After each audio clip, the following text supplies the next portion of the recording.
Welcome back to the Lineout Lab. My name is Peter O'Donnell. In this video, we're continuing on our series of looking at lineout defence cues and how good defence can put attacking teams under pressure. So we've looked at a 4-man lineout, we've looked at a 5-man lineout, and now we're going to look at a 7-man lineout. But before getting into it, if you're new to the channel, please click that like and subscribe button in the bottom right corner of your screen where you get access to loads of additional content from me. Please also like and share the video to help the discussion grow. Thank you. So the first clip we're looking at is from England, New Zealand a couple of years ago, and it's a 7-man lineout.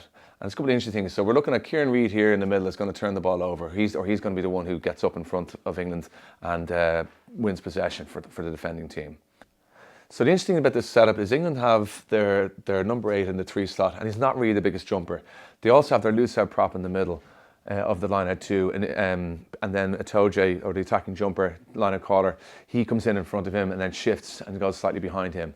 So they end up having 2 of their biggest guys, or 2 of probably their non-jumpers, let's be honest, with respect to both the Vunipolas, as much as I like them and admire them. They're great ball players, great ball carriers and ball players, but they're not jumpers, let's be realistic. Now, you never know, strange things have happened, but you're going to hedge your bets that they're not going to jump in that position. So as we look at the defensive setup and the attacking setup, there's a few things we have to look at. So initially number 4 here, he comes into he walks in the middle of the lineout, which okay, that's what a lot of lineout callers would do. Nothing too drastic with that that we'd have to worry about or would have to really think. But then he's going to shift into this middle slot here, which changes things a little bit, but not massively, because the way New Zealand defend is they often have 3 people here while in their 7-man. They're a really good mirror team, and they like to really get up and apply pressure. So these 3 people will either be jumpers and lifters depending on what the attack does, which, you know, they've got the athletes to do it. Not every team is capable of doing it. A lot of teams might just go for 2 pods, and they might have a hinge somewhere, you know. So, you know, everyone's a little bit different, but certainly New Zealand's defence is excellent.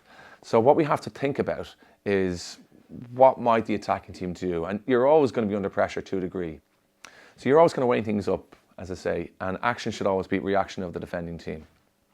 And if I'm the defender who wins the ball here, as it turns out, as they shift position, my gaze is going to change. So initially I might be looking slightly forward, but once the lineout caller goes here, we've got 3 people that can deal with the 3 at the front, and now I've got to think about the back more so. These 2 men, I'm probably thinking, well, I'm probably going to be a lifter initially, because if these 3 guys come back, well, I might have to lift this man here with this guy, okay? And neither of these 2 are going to jump. Straight from the word go anyway. However, if there's movement, I'm going to try and pick up the cues. And this is what happens in this instance. As one goes to 4 to kind of front lift and dummy, he's thinking, right, is that, as he turns to look at that, he's looking at one go. As he turns to go, right, am I going to be lifting as a front here, or what's going to happen? And as it turns out, Itoje is going to step forward and he's going to jump in the middle. So it's a really good concerted effort. The other thing that we have to keep an eye on is this man here and what he does, but we'll come back to that in a second. So in a way, we're defending zones here, okay? We have our man, but we're also kind of defending the zone. So as you look at this man here in the middle, he sees the slip and then he commits to it. And there's also probably good communication from number 5 as well, okay? Or his back lifter. So they're kind of in that, they go to shift, he changes his position, he's moving backwards. Am I going to be needed? No, I'm probably going to be a lifter here. So he turns to change his position, see what they do, and he can see there's going to be a little bit of a dummy here. There's no real commitment on that lift. So he thinks, right, I'm probably going to be man going up. And he also gets good comms as well from the number 6, who does a great job in Scotty Barrett, to pick up the cue from number 8. So it's really interesting what Scott Barrett does as well, if we actually look him down a little bit closer. So this time, keep your eyes on Scott Barrett, and he's keeping an eye on this man here to see what he does, this opposite man. So they actually have a nice little bit of animation. I quite like this. They kind of go back as a 3, and it's a pretty good option. So he's watching him the whole time, and as soon as he turns to front lift, he mirrors that, and they get up for a great steal. So it's excellent work by the defending team. So really, really good work, and it's a concerted effort. It's not just one person going solo. It takes an effort. It takes a whole collective 7 in this instance to do the job. So we'll look at it one last time.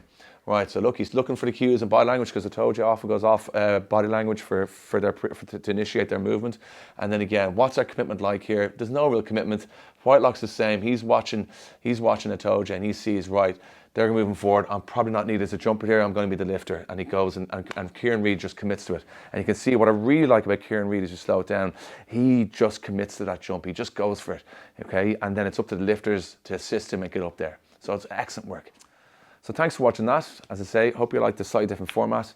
I'd be really interested to hear your thoughts and opinions on the content, and let me know if you want more of this. I hope you do.